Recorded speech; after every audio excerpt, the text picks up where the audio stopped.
Welcome sa Latter-day Understanding. Ako si Richard Greenland. Last week, ang journal prompt natin ay, paano ko nakita ang kamay ng Diyos sa aking buhay itong nakaraang linggo?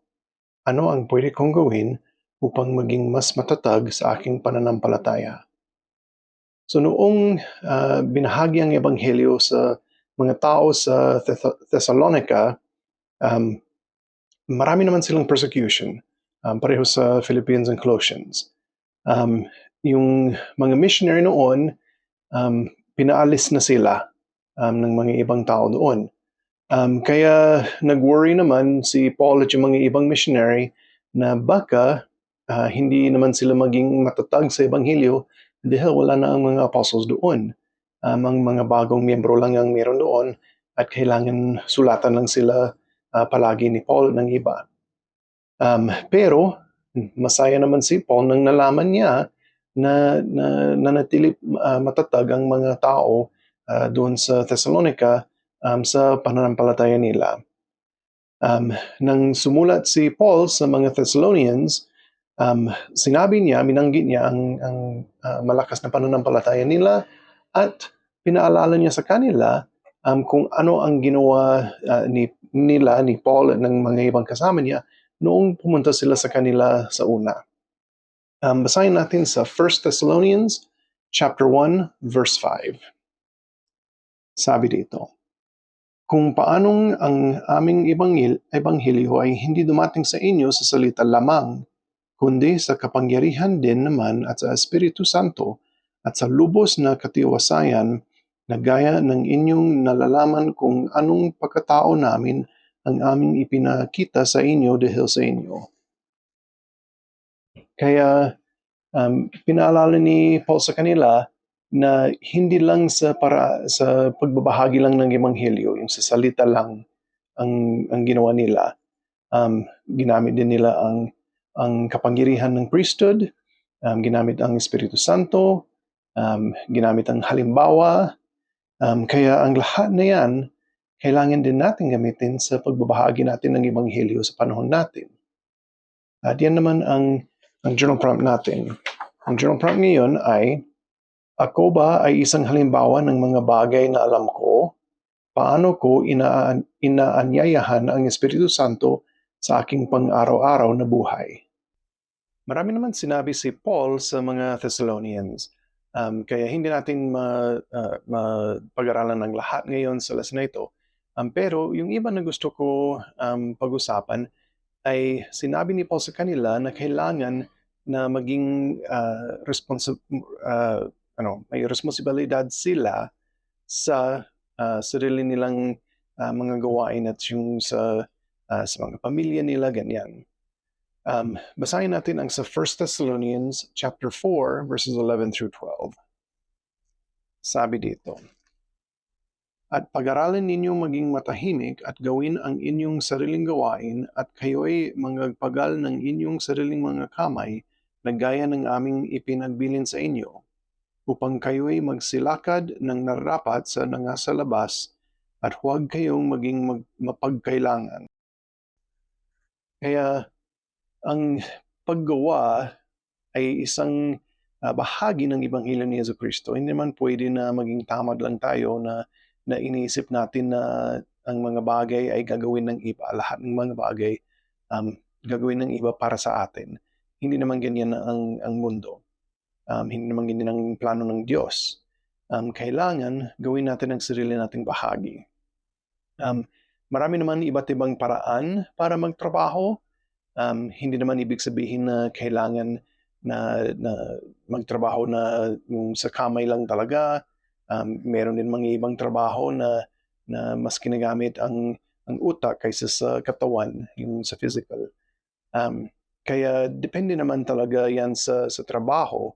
Pero ang mahalaga ay na hindi tayo nagiging tamad, na sinusubukan natin gawin ang best na kaya natin para tumulong sa iba, mas lalo ang pamilya natin.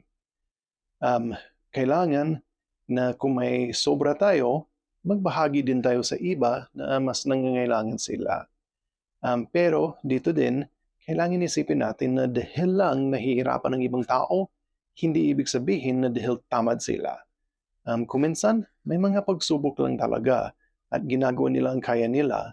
Kuminsan, nakikita natin sila na parang iniisip natin na tamad sila, pero hindi natin alam kung ano talaga ang mga pagsubok nila, kung anong iniisip nila, kung ano ang nangyayari sa buhay nila. Kaya wag naman tayo maging hukom nila. Kailangan mahalin lang natin sila.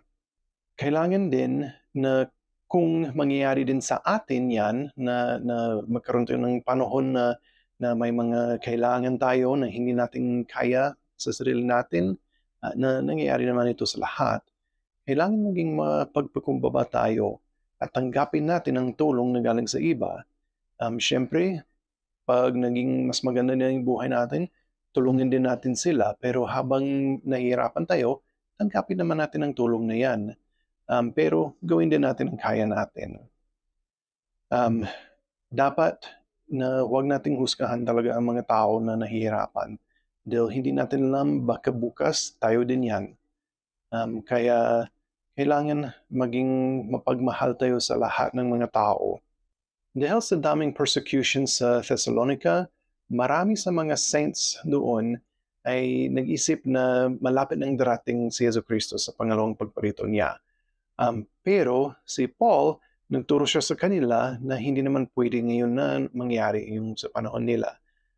Nagturo siya sa kanila na may mangyayari muna na great apostasy.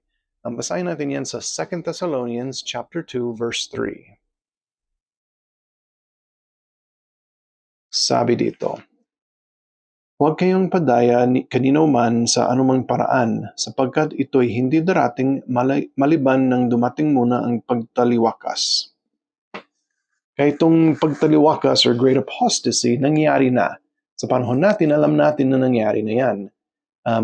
Marami naman bagay nangyari noon dahil nawala ang Ebanghelyo ni Yesu Cristo sa mundo. Meron ang ibang bahagi ng katotohanan, pero yung buong katotohanan at ang kapangyarihan ng priesthood ay nawala sa mundo.